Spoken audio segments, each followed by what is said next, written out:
bienvenue dans cette édition du JT. La fête de la science se déroule du 10 au 14 octobre. L'événement, bien sûr, s'invite dans le Finistère. De nombreuses animations sont prévues, et notamment à Morlaix. André Toulmont de l'Espace des Sciences de Morlaix répond à nos questions sur cette manifestation dans un instant. Mais tout de suite, l'actualité de ce mercredi 3 octobre 2012 dans le Finistère. Nouveau rebondissement dans l'affaire du Mediator. Cela concerne cette fois les indemnisations des victimes présumées. 80% des demandes d'indemnité auraient été rejetées. Les experts chargés d'étudier les dossiers n'ont pas établi de lien entre les maladies cardiaques et la prise du Mediator.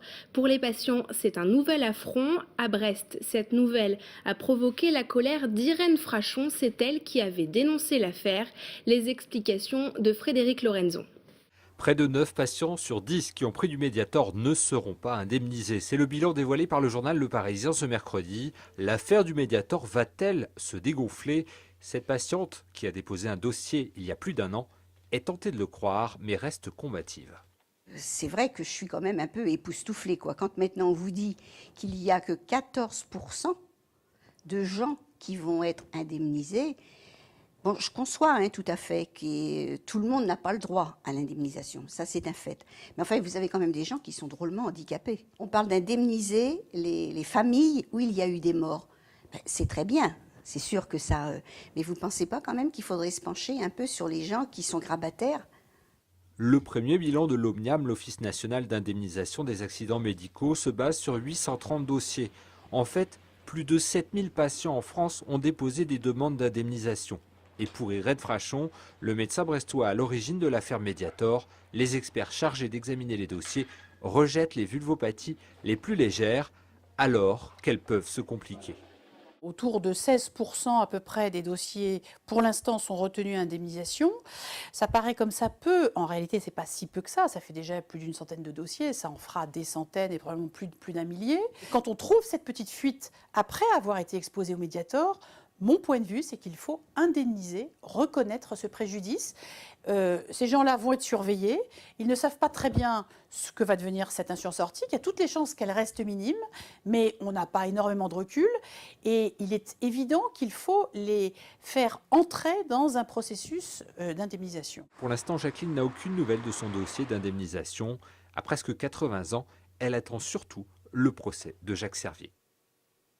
On poursuit avec cette énigme en mer. Qu'est-il arrivé aux 3 passagers du trimaran danois Jonathan Livingstone?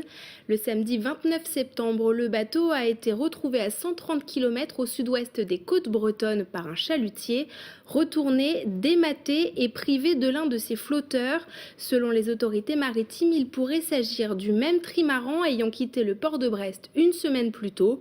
Mais en dépit des recherches, aucune trace des 3 Danois présents à bord, ni même d'un radeau de survie, n'a été faite. On écoute Ingrid Parot de la préfecture maritime de l'Atlantique au micro de nos confrères du Télégramme. Ce qui n'est pas courant, 2 choses. D'une part, aucun appel de détresse. Donc, à partir du moment où on n'a pas d'appel de détresse, on ne peut pas faire de recherche en mer. On trouve une coque avec aucune indication de personne à bord. Ce qui est quand même complexe et sûr, c'est qu'on ne sait pas ce qui est arrivé au bateau. On n'a pas d'informations sur une avarie, des conditions de mer tellement mauvaises qui ont fait que le bateau s'est retourné. Maintenant, il faut imaginer que s'ils étaient sur un radeau de survie, qu'ils y sont, on va dire, depuis le 24 septembre. C'est quand même relativement long de rester autant de temps que ça en mer. C'est difficile pour nous de s'imaginer qu'il y aurait encore un radeau qui serait en train de se balader dans l'Atlantique. 13 personnes mises en examen, dont 7 joueurs de handball. L'affaire du match truqué entre Montpellier et Cesson salit le milieu sportif, mais aussi celui du Paris. À Brest, Arnaud Desrindinger, le directeur du site France Paris Sportif, tient à mettre les choses au clair. Erwan Lousseau l'a rencontré.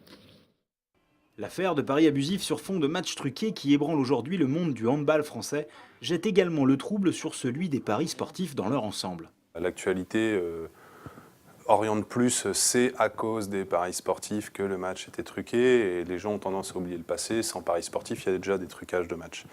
Donc le raccourci est un peu trop rapide. Il faut savoir également qu'au niveau des modalités, tous les bookmakers ne sont pas logés à la même enseigne. il n'identifie pas les joueurs en bureau de tabac directement. Alors que nous, dans le web, si vous jouez, vous devez déjà présenter votre identité.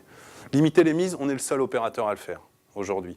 Une autre technique chez les autres, c'est de limiter les gains. Donc voilà, c'est aussi dissuasif. Si vous ne pouvez pas gagner plus d'une certaine somme, de toute façon, vous évitez une fraude massive. Alors, l'opérateur historique limite aussi par ticket à 100 € la mise, sauf que vous pouvez remplir 10, 20, 30 tickets à 100 €. Chez nous, vous misez 100, vous ne pouvez pas miser plus. Et vous pouvez choisir qu'un choix. Et c'est a priori ce qui s'est passé pour l'affaire du match Montpellier-Cesson. Des proches des joueurs auraient joué dans 3 tabacs différents, plusieurs milliers d'euros, soit 4 à 5 fois plus que ce qui pouvait être attendu pour une telle rencontre, ce qui n'a pas manqué d'interpeller la Française des Jeux. On a le devoir de déclarer les montants abusifs, mais le comble, et je pense que la loi va évoluer dans ce sens-là, c'est-à-dire que la meilleure mesure, comme font les anglo-saxons qui ont 20 ans d'expérience quand même dans le pari sportif aujourd'hui, il ne faut pas oublier ça, ces gens-là annulent les paris. C'est-à-dire dès qu'il y a un soupçon, on annule, c'est tout. C'est la seule solution, elle est là. Autre question importante, est-il judicieux de continuer à ouvrir des paris sur des matchs pour lesquels il n'y a plus aucun enjeu? Rappelons qu'avant la rencontre, au cœur de la polémique, le club de Montpellier était déjà assuré du titre national. La fête de la science a lieu du 10 au 14 octobre en France. À Morlaix, on prend de l'avance et on fête la science ce dimanche, mais aussi lundi et mardi. André Toulmont, bonjour. Bonjour. Vous faites partie du comité scientifique de l'Espace des sciences de Morlaix. Alors le thème cette année pour la fête de la science, c'est l'eau et l'énergie. Pourquoi et de quelle manière va-t-on aborder ce thème à Morlaix? L'eau, parce que c'est un problème très important en termes de consommation, par exemple, ou en termes de gestion. Et l'énergie, parce que c'est aussi un problème très important. L'énergie est de plus en plus rare, de plus en plus chère. Et ce sont 2 thèmes qui sont intimement liés, parce que l'eau, comme je l'ai dit, on la boit, mais l'eau est aussi une source d'énergie, soit sous forme liquide, dans les centrales hydrauliques, par exemple, soit sous forme de vapeur en génération d'électricité, par exemple, dans les centrales thermiques. Qu'il va y avoir différents moyens de l'aborder, ça va être quoi ces moyens? Comment on va pouvoir découvrir l'eau et l'énergie? Alors, il y a plusieurs possibilités. Le dimanche 7 octobre, il y a un certain nombre de conférences, d'animations, qui tournent autour de ce thème de l'eau et de l'énergie. En particulier, le dimanche après-midi, une conférence de François de Beaulieu sur les zones humides.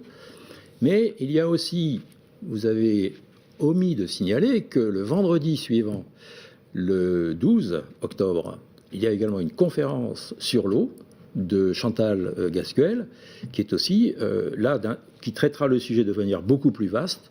L'eau, problème général, sa rareté, sa gestion, l'environnement, le réchauffement climatique, etc., etc.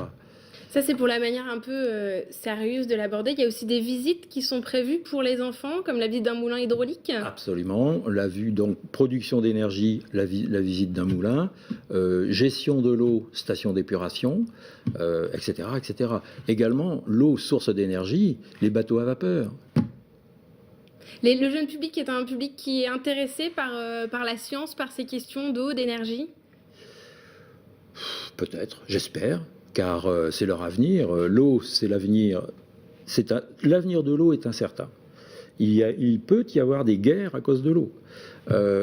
C'est leur futur, l'eau. Et l'énergie également. Alors la fête de la science, c'est un moyen de rassembler ce jeune public et le public en général du monde des chercheurs. C'est un lien qui est nécessaire.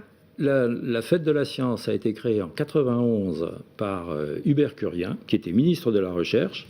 Et le but fixé par Hubert Curien, c'était de rapprocher les scientifiques et le grand public, tout simplement, par tous les moyens possibles et imaginables, et en particulier au moment des fêtes de la science, qui ne s'appelaient pas à l'époque fêtes de la science d'ailleurs.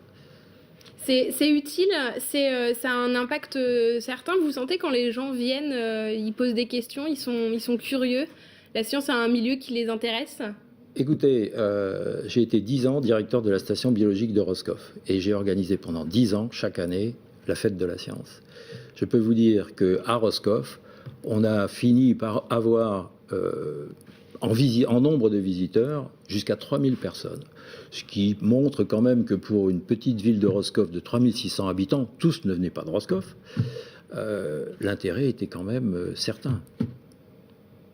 Donc pour tous les curieux et tous les passionnés, on rappelle que la fête de la science et les animations ont lieu dans le département. Le programme, pour ceux qui voudraient y assister, c'est sur www.fêtedelascience.fr. On se retrouve demain. Bonne soirée sur TBO.